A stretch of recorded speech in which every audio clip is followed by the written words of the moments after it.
Welcome to the podcast, folks. Happy Wednesday. I hope everybody's having a great week. Happy hump day. We're cruising along. The week is cruising along. I got the kids wrapping presents. And wouldn't you know it, Christmas is around the corner. And with Christmas around the corner, New Year's Eve. And the first sponsor of the day, Jim Spenrath and the team over at Three Trees Tap and Kitchen, by doing a little creeping, I found out that they got a New Year's Eve special coming up, starting with a 10-ounce Canadian New York or full rack of ribs, prawn skewer, blah, blah, blah, blah, blah. Delicious. That's all I'm getting at. So if you're heading out anywhere for New Year's Eve, taking the special someone, I suggest, just from my experience, just from the times I've tried taking the wife out for date night, that if you're going to do something and you're like, ooh, yeah, that sounds kind of lovely, first off, take a look at the menu and see what they're cooking with. But I'd do this thing called a reservation. You know, it's kind of useful. Get your table. Don't look like a dummy like this guy. 780-874-7625. Book. And that way, when you show up on New Year's Eve, you look smart and, once again, not like this guy, a complete dummy. HSI Group, they are the local oil field burners and combustion experts that can help make sure you have a compliant system working for you. The team also offers security, surveillance, automation products for residential, commercial, livestock, and agricultural applications. They use technology to give you peace of mind so you can focus on the things that truly matter. Stop in today, 3902 52nd Street, or give Brody or Kim a call at 306-825-6310. Mac Construction, they've been doing business locally for 12 years, over 100 homes completed. They, of course, are a design-build, custom home building operation that has specialized in constructing custom homes, cottages, and RTMs throughout Lloydminster and communities since 2008. In addition, they also do extensive renovations to residences and light commercial work. If you're looking to build your dream home, head no further than macconstruction.ca. Jen Gilbert and team for over 45 years, since 1976, the dedicated realtors of Coldwell Banker Cityside Realty have served Lloydminster and the surrounding area. They offer star power, providing their clients with 7-day-a-week access because they know big life decisions are not made during office hours. And did you know when it comes to rental properties, they're the biggest licensed residential property management company in the city of Lloydminster, dealing with over 300 rental units. We're talking houses, apartments, and condos. They know home is truly where awesomeness happens. That's Coldwell Banker Cityside Realty for everything real estate, 24 hours a day, 7 days a week. Give them a call, even with broken ribs. If we go back to Jen Gilbert running that impressive 65+ K on broken ribs, just saying. Give them a call, 780-875-3343. Agland. Well, the snow has put to bed harvest season, that is for sure. It is well behind us. I was in there last week. Oh, if you're looking for a Christmas present for your kids, I'm just saying, the little gators. I should have never shown my kids those, because let me tell you, they're pretty slick. And if you're just scratching your heads, dads out there, stop in Agland and maybe pick up one of those suckers for the kids. They won't forget it. Of course, they sell a wide variety of products, including John Deere, Brent, Bobcat, Dangleman, and AA trailers. Head to agland.ca to check out their full inventory or give them a call, 780-875-4471. If you're looking for outdoor signage, the team over at Read and Write is where the podcast hangs its hat, because, man, they make me look sharp. Give them a call, 306-825-5111. And Gartner Management is a Lloydminster-based company specializing in all types of rental properties to help meet your needs. There's 1,800 square feet of open space. So if you're just need a single office, you want something like the podcast, or maybe you got multiple employees, that type of thing, you need multiple offices, they got something that can fit every need. And, wouldn't it be nice to start off the new year, 2022, with some new digs? Just saying. Why don't you give Wade Gartner a call, 780-808-5025. And if you're heading into any of these businesses, let them know you heard about them from the podcast, right? Now, let's get on to that T-Bar 1 tale of the tape.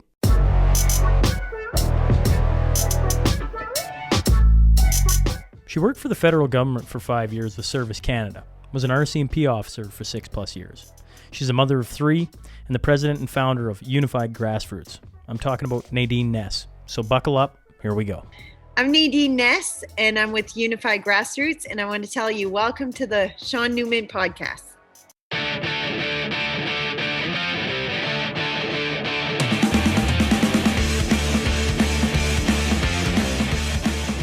Welcome to the Sean Newman podcast. Today I'm joined by Mrs. Nadine Ness. So first off, thanks for hopping on. Well, thanks for having me. Now, to the listener, you got to give the backstory. You got to give them a little bit about yourself, Nadine, so they can get a feel for who they're listening to and maybe some of the relevance that's brought you here today. Yeah, well, it all started, I think it was like first week of September, if I'm not mistaken. For one, I wasn't looking for this. I, I think a lot of people who get in this position weren't looking for it.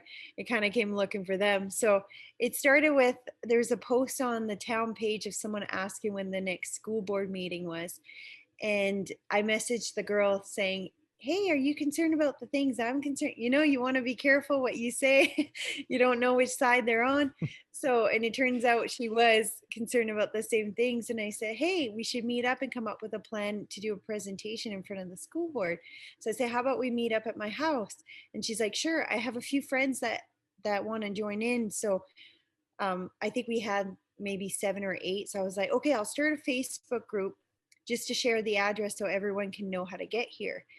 And so that was like on Tuesday. And then we were supposed to meet on Saturday. And within 24 hours, that Facebook group, which was private by invite only, had grew to 850 people. So we obviously couldn't meet at my house. I had to delete my address. And then we ended up renting a hall in Hepburn, small town of Hepburn. And so within a few days, yeah, we had over 250 people show up. And then we had started what was called Grassroots Concerned Parents, which was a Facebook group that we still have. And so we had that town hall. We kind of met a bunch of people that wanted to volunteer, who then after that became part of our board of directors for a not-for-profit organization, which was really cool how all that came about. And then the Concerned Parents group grew to about 2,000. And because my husband was a family physician, I had a lot of other physicians reach out and nurses saying, "Hey, do you know of anyone else who feels the same way as you guys, who are concerned about some of the COVID policies?" So we ended up starting like a small signal groups with that. And then out of that, we kind of teachers reached out. So we ended up starting a teacher signal group. And then there was one thing I noticed in the province: nobody was coming together. Everyone was so afraid to talk.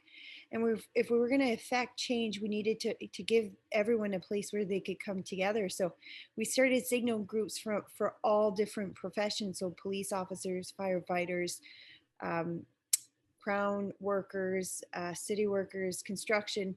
We have over 40 different kinds.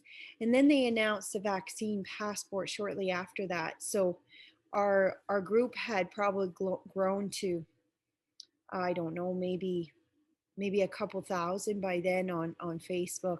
And then the signal group, we probably had about 1,200 people. So and then the loss, I got approached by lawyer Luke Kupal, who was doing the lawsuit against the mandates for Crown employees. And because we had some in our group, he approached us and then asked if we wanted to join in on it. So we actually only got in on it the last week that it was, well, it kind of only got put in together for about a week, but that didn't really go anywhere, not because we didn't have evidence, but because they said you can't file a lawsuit for something you don't know what it is going to be yet. So they had announced the vaccine passport, but they hadn't put out the policy yet. So yeah, so that happened. The same week, all the doctors and nurses had come together and wrote a letter to the province. So we organized this unity concert in Saskatoon. So we had city permits, everything. We followed all the health guidelines. And we didn't have, I don't know if we had our Facebook group Unified Grassroots at that point in time. It might have been started around that same week. Just a place for all the signal groups to join together that wasn't just a concerned parents group. And then so we had the concert and over 1,000 people showed up. So if you're not familiar with Saskatoon, that's a lot of people to come in at an event in Saskatoon. So So it was really successful. We had it went off without a hitch, like nothing negative happened. It was really good. I'm Um, curious, Nadine, to hop in mhm, here for a sec. I yeah, I know, like, I think we both can agree. There's tons of these little groups forming all across the country, not just in yes. Saskatchewan, not just in Alberta, everywhere. What I find very intriguing about your group is that, well, it's somehow galvanized a group of people. Like, it's become Mhm, very notable, right? Like, I mean, for myself, I was joking around with you. I had Ken on me. You got to reach out to Nadine, and we've met before, Nadine, right? Obviously, and I was like, yeah, sure, like whatever. Like, I kind of was in my la land, and he's like, no, no, we need to. And then we talked, and you're like, oh, have you heard? I'm going, have I heard what? And then I look, and I'm like, oh, I mean, you've had a phone call with Scott Moe, which, I mean, I've been trying to convince Scott Moe to come on this platform for some time, right? I think it'd be wonderful. You want to talk to some people that are pissed off, come to where they're pissed off, right? I think reaching out to you is a bunch mhm. of concerned parents, a bunch of concerned citizens of his province. I'm curious, like, I'm listening, I'm going like, you seem like this sweet lady who's got three kids expecting, you're expecting your Mhm. fourth. And I go, what is it I'm missing here? Like, I feel like there's something I'm missing on how you've pulled people together that quickly, had an event, had it successful, and just continued to grow. Yeah, I think part of it too is our message. We try to come from a level-headed approach as well. We're very careful, like when we do speeches and stuff, that we're sticking with our message of fighting the division and hate. Um, like I said, we're not anti-mask or anti-vax or anything like that. We're against the division and hate that the vaccine passport creates. Now, when you open up yourself like that, you tend to get people from all walks. There's a lot of small groups that would get the 20% that were really against everything to do with COVID. But then you have the 50% that didn't really have a place to go, where they might have been vaccinated, fully vaccinated, but still aren't okay with what's happening with the vaccine passport and the segregation and stuff. Mm. And it was we really wanted to make it a place where people would feel comfortable coming. And I think a big part of that was too that we have doctors and nurses in our group. So we had to be very careful with our messaging and stuff, because we don't want to ruin the professionalism of our organization and anything that would put their jobs and career at risk. So that might be what kind of made it go kind of a more I say middle ground, although some consider us extremist group. Well, But I mean, isn't that a what? Like, I was saying to the wife today, she goes, "Oh, who are you interviewing?" And I go, "Oh, Nadine Ness." And she goes, "Well, who's that?" And I said, "Well, it depends who you listen to." I said, "The opposition leader in Saskatchewan calls you an extremist radical," and I'm like, yeah, if Nadine Ness is an extremist radical, I hope all extremists in Saskatchewan follow your suit, because when I go to your Facebook page, when I see what you're doing in our communities, I go, we could all use a little bit of extremism then, because you're trying to sew everybody back together. And I yeah, go, I don't know. Every time I've been taught about extremism, or extremists or radicals or whatever, they're pretty far out there. They're like, yeah. hate, let's do some bad things kind of thing. And all I see is, I don't know, and maybe this isn't what you were going for, but I just see kill them with kindness. That's what I Yeah, see. yeah, and it's funny too, because the hate can come from both sides. Division can come from both sides. And everything we try to do is something we're trying to bring people together. So some it's funny because I'm hated by the one side that wants vaccine mandated for everyone, and then sometimes I'm hated from our side because they say I'm too too nice, too middle ground, or as I've been accused, being controlled opposition. It's just, to me, the biggest problem here that I see is the destruction of society. Yeah. Like we've become something we never thought we would be. Like families being torn apart, and communities being torn apart, neighbors not even talking to each other. So it was something that really needed to be addressed. So that's kind of where we where we focus on. So I'm not going to do it like everyone else, and I don't think we need to do it like everyone else. So Well, I can agree with you there. The societal part of this, our humanity, is an interesting thought because I think I've said it on here before. Like, what is extremely concerning is how this has infected every single family that I know personally, mhm, to the point where lots of people aren't talking. Like, nah, we're not mhm, talking. Like, nah. It's like, I know you get heated, but it's your family and you're supposed to. mhm, And I know there's certain families that can never, they have that argument and then they blow up for 10 years and then they find a way to stitch back. But most families stick together. Right now, this is down to the family, the core of of society. This is infected at all. And, mhm, you know, I know you'll have some thoughts on Scott Moe and your conversations with him, but our leaders, and I sit right on the border, and both of mhm, them had some pretty stern words for the one side. And when you do things like that, that's pretty much putting all the blame on them. And mhm, once you have that, now, I mean, it's been an odd couple of months. It just mhm, has. mhm. And the thing is, a lot of people will take their lead from government. If especially in Canada, we've got this huge trust for government, right? Compared to other countries. So if the government's doing it, then it must be right. It must be okay. So I think when the government started using that language, you started seeing it a lot more in the public. I mean, the mainstream media was already doing it way before the government, but the fact that the government did it kind of entice people to be bolder and start using that kind of language. And some of the stuff that's come out of it is completely atrocious. Even the words coming from Scott Moe's mouth, or Premier Moe's mouth, was really atrocious. We've had enough patience for you, or um, some of the other stuff he said There just will be completely, consequences, yeah, right? we're going to make it difficult for you, or Yeah.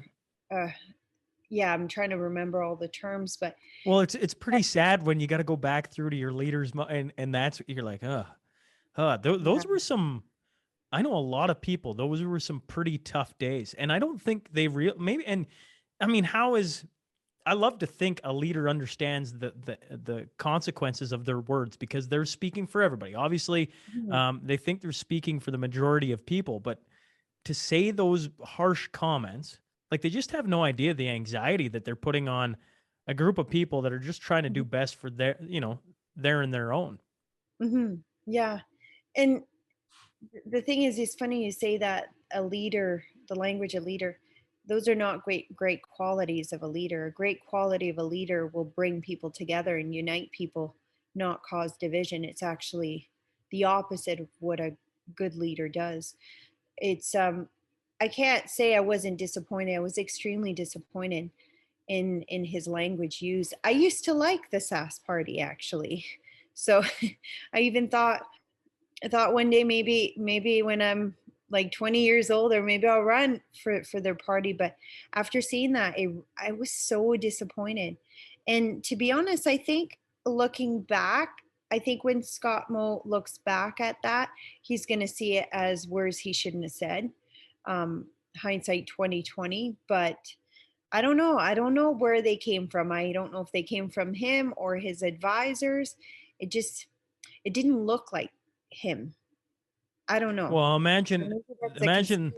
conspiracy theory in me. No, I mean, think about it. I just go like, think of the pressure you're under, having a Mhm, group of thousands of people wanting you to do hard. You got to be Nadine. You got to be harder. You got to be harder, and you're like, oh, this is uncomfortable. Well, now put mhm. it in a million people, and just Yeah. feel like, I mean, we're both going to sit here. I'm certainly going to sit here and go, well, that's the job he signed up for. And, as a people, we need to elect the best. And I think we're all understanding that. And I'm not saying Scott Moe isn't the best. I'm just saying, like, w- who could have planned we'd be in the situation we're in? And I can't sit here and act like I fully understand, even remotely, the pressure Scott Moe's in. But I still have my part to play, and I still have sat here in front of this mic and had my part to play. And I like to think that I haven't changed too much, although, maybe the audience would suggest different. Mhm, And there's been pressure on me too. You, everyone, who has stood their ground in their thoughts and beliefs has had some sort of pressure put on them. So Mhm. you kind of get a small inkling of what he's going through. It's just the harsh words, like to think out those words, man. I don't know. I just take a step back and I go, "Phew, I agree with you. In a few years, he's probably gonna go, shouldn't have said that. Like, should not have said that. But Yeah. I don't know. What was the phone call like? Well, actually, before we get to the phone call, Nadine, I wanted to ask you. You were a cop for RCMP. I don't know your role as being an officer, but you were an officer for almost 7 years. Honestly, I thought you were going to lead off at the start, and I was like, now I better make sure the audience knows a little bit of your background, because I was curious. Yeah. Did that help you in being like something is up here? Yeah. So yeah, I was a cop for almost 7 years. I worked in North Battleford, La Loche, Roster, and then my last post was Martinsville. So I've lived all over Saskatchewan, even in the north. So I have a different perspective than probably a lot of people do, just because not a lot of people have gotten to experience living in such a different variety of places. But one of the things that I found very, I've always had really strong conviction and a sense of right and wrong. And when when I would see something wrong, like someone being bullied or a victim being abused and stuff, I always had that strong conviction, I need to protect her, I need to protect her. And then all this started happening, and that sense of conviction didn't go away just because I'm not a cop anymore. And one of the things we're trained when you're a police officer is the Charter of Rights and Freedom trumps all. You can only breach that if you have very good reason. So when I started seeing some of the stuff that's coming out, I'm like, that's odd. We need a warrant to get any medical information for anyone, but yet a waitress can ask for your private medical information. So there's a lot of things I was like, that's not matching up with I guess my set of morals, my conviction, and also I was trained on. So does it make me aware? Yeah. And I think a lot of the police officers who became police officers for the right reason feels the same way. Um, Unfortunately, I think a lot are put in a position where they can't really speak out against this, but a lot are. It's funny because I made this video to Scott Moe, and I had some of my old coworkers that I hadn't spoken to in years reach out to me. I saw your video, it was awesome, but I can't join your group because I'd get in trouble. So it's just kind of funny to see that kind of happen. But yeah, I think it did make a huge difference because I know the law and I know when you can break it as well. Like I'm not an um, kind of an idiot to that either. I do know about the emergency orders when they're put in place, what it means. See, I saw it a little bit differently too than the regular public. So, or I say some of the regular public. So when they put the emergency order in place, and it said, oh, you can go into a house without a warrant or you can take land, or I didn't see it as like a, oh my gosh, they're going to come get our cows. I saw it as, yeah, when there's a flood or a fire, you have to sometimes go into people's homes to make sure they're alive, to pull them out, or you might sometimes have to take all the cows and change their fields if the field is on fire. So it's like a copy and paste the emergency warrant, the emergency order. It's not like they can take some of it out. So when that was put in place, I didn't panic. I'm like, oh, that's the same wording as usual.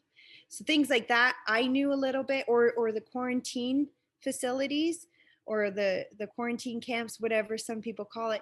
A lot of people were like, oh my God, they're going to send all the unvaccinated there. I'm like, whoa, wait a minute. There are people in certain situations that would need a place to go, like the homeless people that we used to arrest on a daily basis that lives on the street.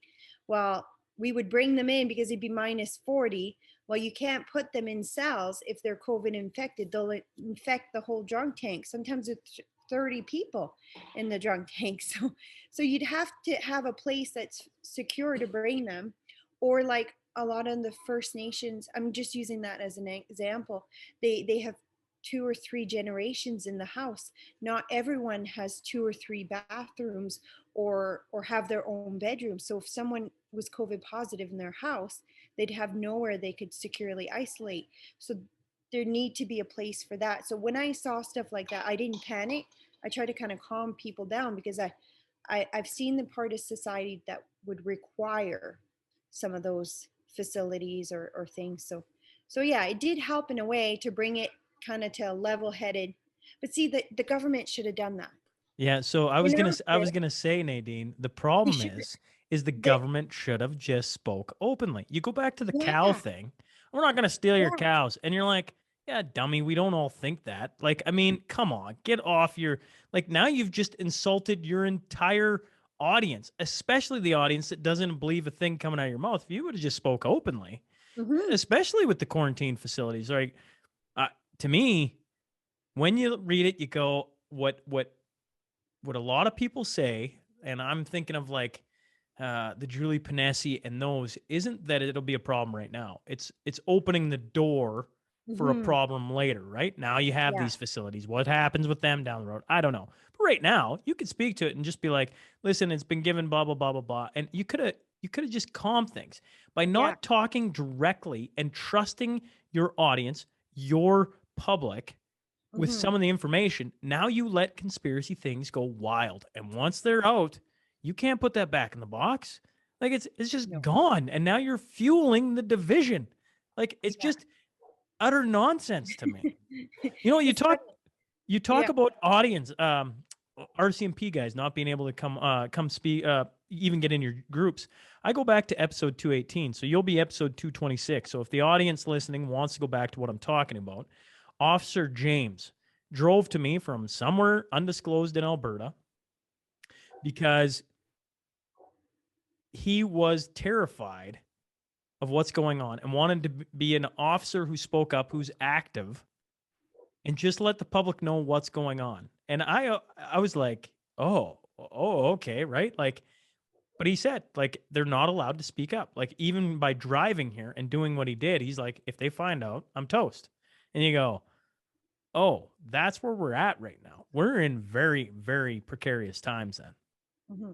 Was there ever a time in history in Canada, anyways, where you were afraid of speaking? Like even me messaging that lady on the Facebook group, I was like, how do you approach that subject? Are you okay with the restriction? Do you want more? Do you want less? Like it's not just, sorry about the screaming child in the background. I don't know if you can hear it, but he's not alone. My husband's with him. But um but yeah, it's not just the officers, it's everyone. Doctors not like completely afraid to say anything at all that doesn't fit the main narrative. It's it's gone to the point where we can't even have discussions back and forth or debate. Like even me coming from a level-headed approach and say, hey, I'm not against the vaccine, I'm against the passport, I'm being called a right-wing wacko and an extremist. Like we should be able to have these conversations. Like I'm a pretty level-headed person. I've been a professional. Like I was a police officer, and to be called that extreme over me not being okay with the population being segregated. That's just a pure example. Like what happened this week in mainstream media is an exact example why so many people don't speak out, because the onslaught comes after, right? As soon as you do, it needs to change too. We can't fix this. We can't come up with solutions if we're not allowed to discuss things. So, yeah. Yeah, I agree with you. Mhm. I can just imagine the onslaught from being national newsworthy. But I said this early on, and I continue to say it, that I think I did a disservice by not starting to talk about this sooner, Mhm. because by not talking about it, we all just kind of went about it. It's not that bad. It's not that bad. Everybody okay. And then here we sit. And now by trying to open up the discussion, everybody's like, no, this is over with. Just carry on with life. And you're like, Mhm. is it over with? I don't know about that. And so there's a lot of if I don't know. Maybe I'm wrong on this. If I would have talked about this a year ago, maybe it would have got laughed out the door. I'm not sure. But here we sit. We're closing in on Christmas, year 2 in the books. And when is the end in sight? I don't know. I just had Peter McCullough on, and I was surprised. He talked about Omicron, and he talked about how its transmissibility was less than Delta. And he goes, "Yeah, it's kind of odd." And I was like, "Oh," because I could have swore all the articles, news media I read says the complete opposite, right? Like, Mm-hmm. but I don't know. How was the call with Scott Moe? Can you give us some? You don't have to read us play by play, but what did you think of that? I mean, that's got to be a Well, interesting moment for you. anytime I talk about it, the mainstream media will accuse him or use our organization to try to slander him.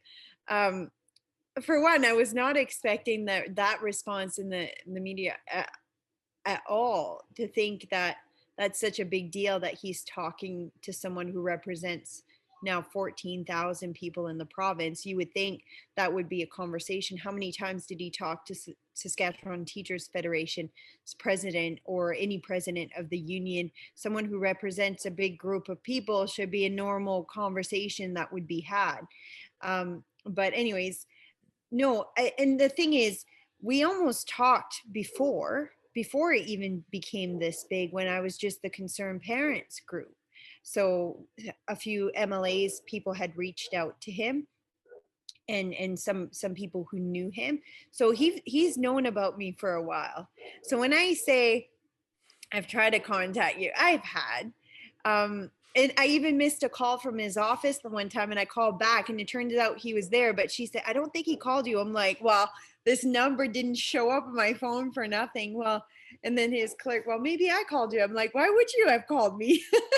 so anyways, it's just kind of this really weird uh, instance. But I think too, when you get that much attention from a video, and I think a lot of MLAs saw that video and probably said, "Hey, you should probably call." I know of a few that has.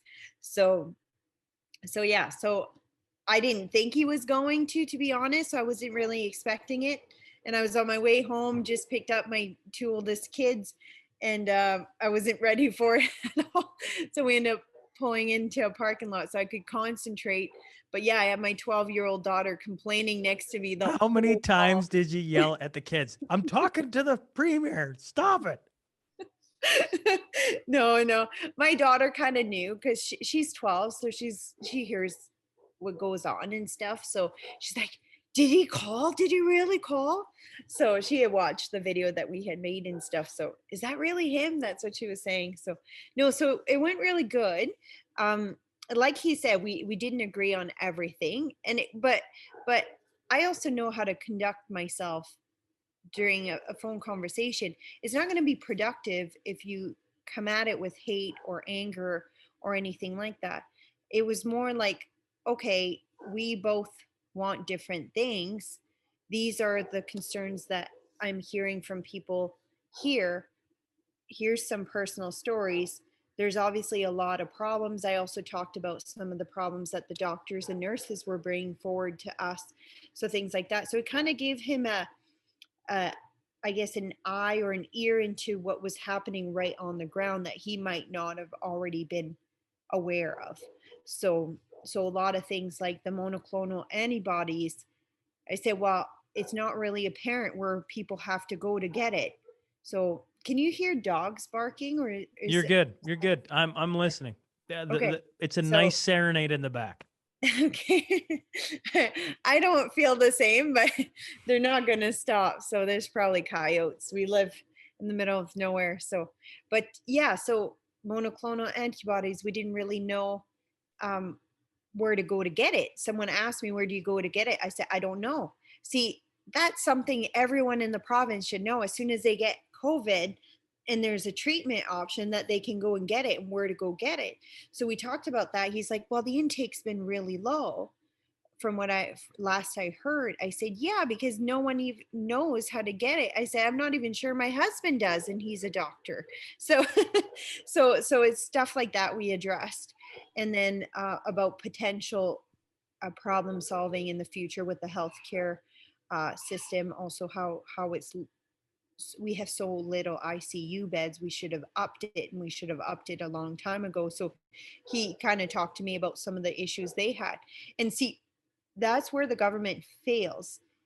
They're not transparent with the public when they're having issues like that. So instead of saying, hey, we screwed up, we thought we had 170 ICU beds, turns out staff shorted and stuff, when push came to shove and we needed them, we only had 87. But we're not going to talk about our screw ups. We're going to blame this on the unvaccinated. And see, that's where the problem lies. I think if the public were made more aware, not just that, on basic COVID stats, not the, oh, this is how many people died, this is how many people are positive. How about let's talk about the comorbidities? What puts people more at risk? Let's work on addressing those. It's funny though, Nadine. When this just becomes, I go, what is it with politicians and the word truth, right? Like they got to spin everything because, everyone always goes, they got to get reelected. I'm like, well, I don't know. Wouldn't you reelect somebody who just spoke the truth? I like to think I would. Maybe I'm wrong. I don't know. But at this point, 2 years into this sucker, I'm tired of hearing about cases. I'm tired of hearing about this. Give me some options. Oh, we got some monoclonal antibodies. Oh, wait, half the people are dying with all these comorbidities. What is a comorbidity? Well, let me tell you. Boom, boom, boom. If you want to get healthy, we're going to make it or we're going to open up all gyms because they are pretty essential, it turns out. Oh, and wait, sports and athletics and all these things that keep us healthy. Oh, and wait, anxiety and suicide and things like that. Geez.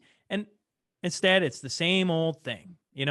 And I think that's where a lot of the anger and resentment, and why there's a chunk of the population that don't want to give anyone a break in politics right now, because they won't give themselves they won't, like the track record is they just keep singing the same old tune expecting a different outcome.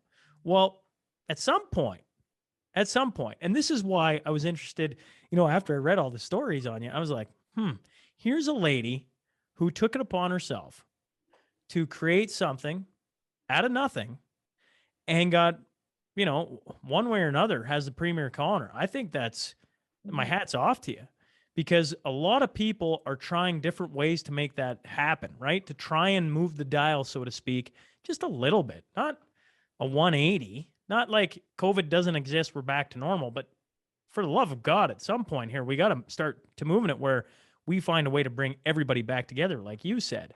And I just admire you, Nadine, from what I've heard now and watching what's going on. I go, well, I think maybe some Saskatchewans and other people across our great country could probably take a lesson or two from you to how you approached it, because it obviously was working a little bit, because otherwise Premier wouldn't call you back.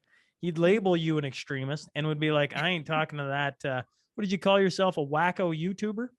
A right-wing wacko. That's what Ryan called me. It's funny too that he used that term, considering in 2015 I actually voted for Trudeau.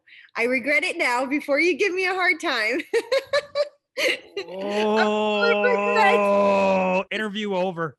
Yeah, I'm sorry, folks. I didn't know that part of it. Hey, I'm originally from the East Coast, so we kind of grow up more liberal there. So when I moved out west, it took me a little bit to wake up. But yeah, no, I don't worry. I've regretted it since. And I'll fully take the blame. Can send hate my way. But although I don't think my vote mattered, because I lived in Saskatchewan at the time and Conservatives did win, but still, it's funny, that he said that, because not only that, I'm also I used to be like president of the union when I worked for the federal government before I was RCMP. In the northern region, I was actually president for all of the north. So it's just kind of funny that he pegged me a right-wing wacko. President of what, Nadine? Of the union, PAC, I think it was called at the time. So it's the federal government's union. So I was the president of the area for all the north. So not really a right-wing type of position.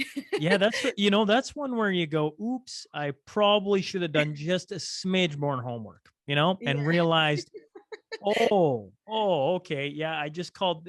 But I mean, you might as well take the media coverage and run. It's only, I mean, since that happened, I assume it's attracted a few people to you.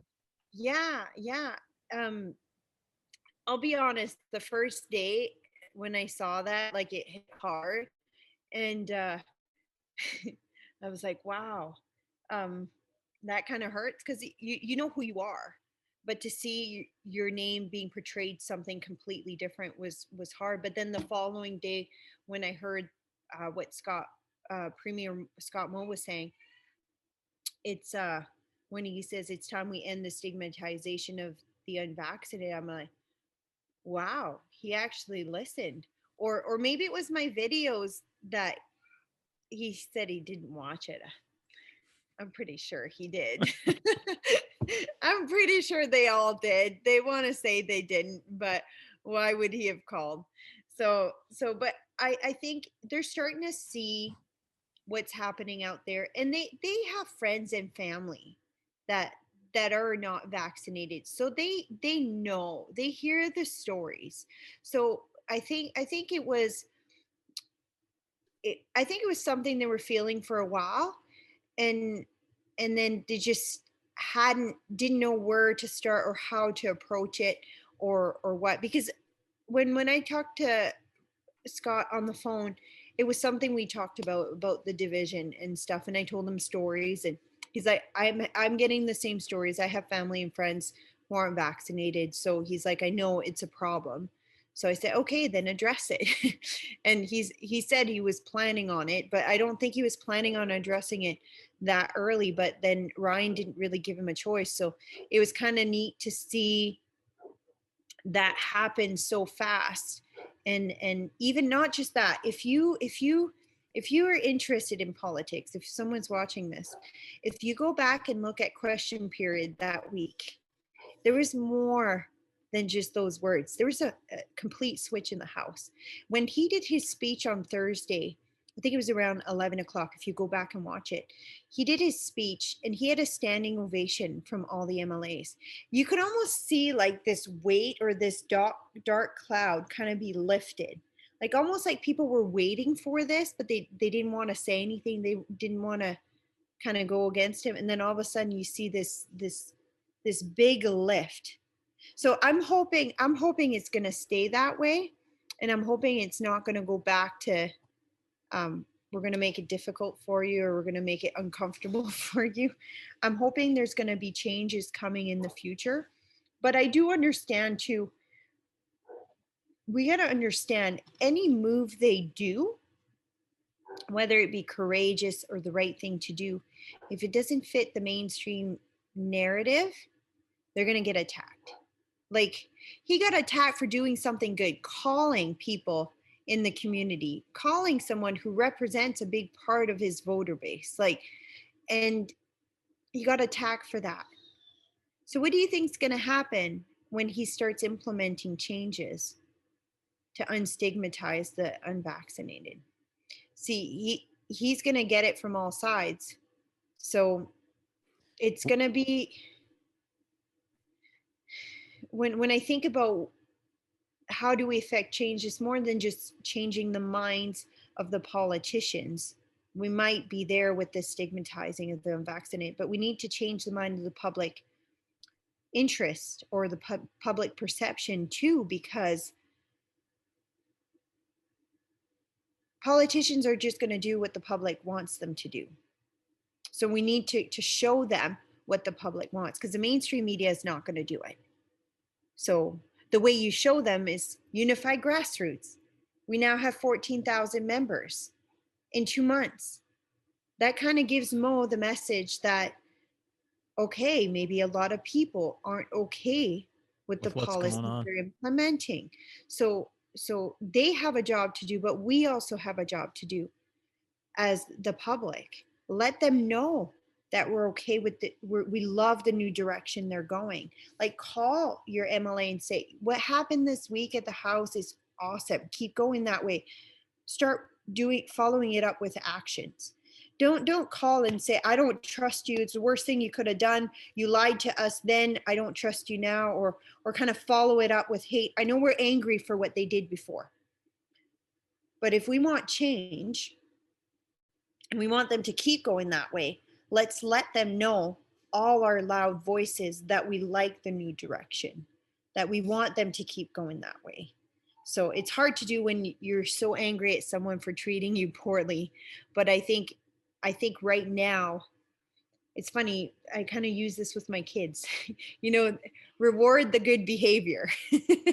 Don't constantly bring up the bad behavior, right? You want to reward the good behavior. So when they do something good, you call and say, good job, good job.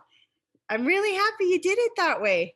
But you don't say, oh, but you did a really bad mess yesterday, Yeah. So kind of see it that way.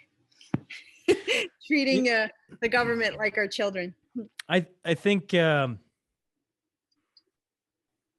the second person in, I would say, a week. I think it was Shane Getson first. He was the MLA from Alberta that came on and gave me a little bit of hope. And I haven't felt that way in a long time. And I had a lot of listeners text me going, geez, that was rather enjoyable. And when I hear you talking about, I go, there was something there, because I can feel that. Like when I listen to you, I go, yeah, I like that. So here's my question to you then. How do people join, get a hold of you, find a way to become a part of this if they're in Saskatchewan? I don't know if it matters if they're in Saskatchewan. I assume that would be most preferable. But at the same time, if they want to help lend a voice to what you're doing, Nadine, how do they find you? Sure. We've got our website, which is unifiedgrassroots.com. So just spelt just like it said, unifiedgrassroots.com. You can also find us on Facebook, on our Facebook group, which is Unified Grassroots. So we have a group, a business page. If you don't want to join the group, you can follow the business page, same name, just the business page. All our posts there are public, versus the group is, when it was made private, so you can't share any of the stuff in there. So there's those locations. We also have, you can subscribe to email updates with the website. You just go on our website, it'll say get connected, and then there's an option in there. I believe we do have Twitter, but we're just starting to use it. What I'll do is, in the show notes, I'll put your website. I think that'd probably be the safest way for them to find you, right?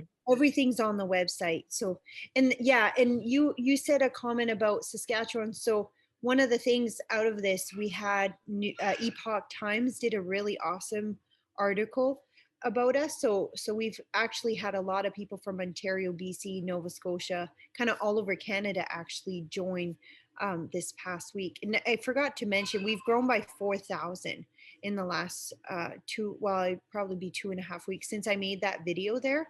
And even just this last week, I think this last week is by 3,000. So a lot of people are joining. And I think whether it's good press or bad press, the people who watch mainstream media, who are aware, they know everything gets twisted. So I think it sent a lot of people, oh, Ryan doesn't like her, I'm probably gonna love her. So, and the funny thing is, I actually had some people message me, 2 people who were NDP before, and they said after seeing that, they couldn't believe how much, like, they had to go check out for themselves, and they actually like what we're about, and they're like, yeah, we're not voting for Ryan again. So he's actually losing some followers. But it's I think if you guys want to have like a place where you can kind of make a difference and have a strong voice that will actually make a difference, that will actually put pressure, I think the more we grow in numbers, the louder that voice gets, because it's something to say you have 500 people in your group, but let's say it grows to 50,000 in Saskatchewan. That's 50,000 that cannot be ignored, no matter how much. Well, and everybody's searching for a way to move the needle, right? It's just like, how do we move the needle? How do we just affect a little bit of change? Doesn't have to be this giant thing. And with your group, you've you've moved the needle. Even if it's a slight bit, it's a noticeable bit, right? Mhm. And so therefore, you've shown the way for people to maybe start to move the needle in their own respective camps, their respective provinces, Yeah. etc. And I think everybody's searching for solutions. We've all been complaining and finding the problems in everyday life. Everybody wants a little bit of hope, and I feel like you're offering some of that up, which is pretty cool. That's pretty Yeah. rare in these times to find something like that. Mhm. Well, before I let you out of here, Nadine, we got to do the final question. Brought to you by Crude Master Transport. Shout out to Heath and Tracy McDonald, supporters of the podcast since the very beginning. I sometimes wonder I'm going to have Heath throw back on here because I mean, the podcast has gone from Don Cherry and that sort to now where we sit. And I'm not. I tell you what, Nadine, I put you in the same company as Don Cherry. So here's my one question for you. I'm curious what your thoughts on this are. But I've had a lot of different people give me different guests they would have on. Who would you sit down and pick the brain of right now? Maybe within Saskatchewan. I'm going to hold it to Saskatchewan and see if there's a name that comes up that you're like, you know what? I'd love to sit and pick this person's brain. Oh, yes. What's his name? Well, I wouldn't want to pick his brain. I'd want to debate with him. Okay. Is it Dr. Missouri? What's his name? The one in Saskatoon The one in Saskatoon that was on the articles from Global? Oh, no, I don't know. I don't know. Here, I'm gonna just Google it Oh, quick. wait. Are we You talking know his? what I'm talking? The one that just always raising the alarm, causing fear and panic in Saskatoon. Hassan Masri? Yes, him, and debate with him. Ooh. I would love to have him. Ring the bell. Sean Newman podcast, Hassan Masri versus well, no, not versus, a nice discussion with Nadine Ness. Hey? I think, but see, that's the thing.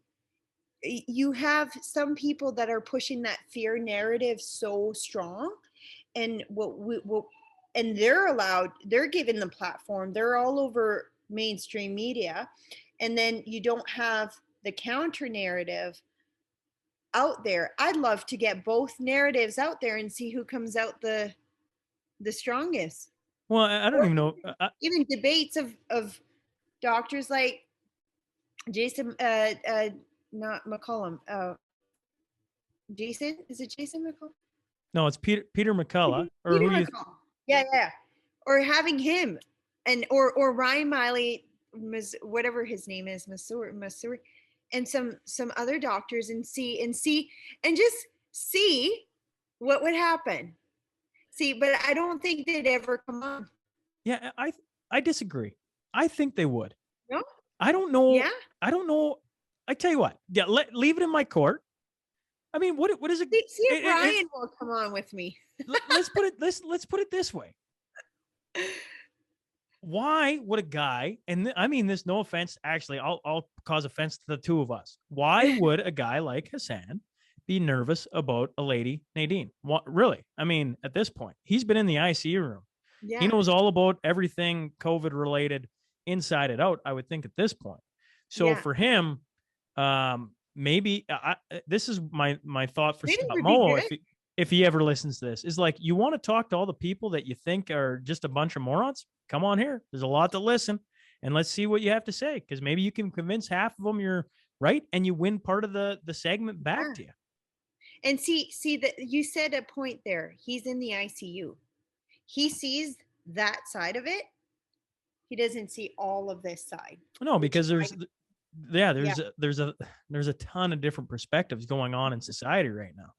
I mean, you having kids, me having kids, we know a little something different going on right now. And that is, well, as a parent, that's why I sit here doing what I do. And I've said that multiple times. But regardless, Nadine, let's ring the bell. Let's see if anything comes of it.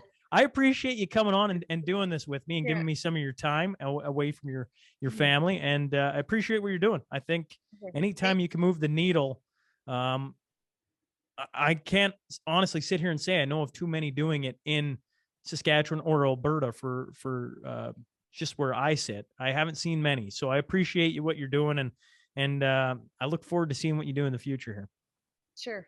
And also, I just want to say it's not me moving the needle, it's our whole group. So I don't want to take all the credit for it because it wouldn't have been possible without our whole team and all the members and stuff. So, but Yes. yeah, yeah. Yes, I apologize. Of No, course, I that's mean your okay. group. Yes, I just don't absolutely. want to. I just don't want to say it's all me because it's not. It's not just the group. I say like throughout all of this, God has been completely guiding my steps. So I even have to give Him credit because I wouldn't be able to do this on my own if it wasn't for Him. So, but yeah. Well, I appreciate some time of yours, and go back to your kids. Thanks, Nadine. Okay. Thanks. See ya. Hey, folks. Thanks for joining us today.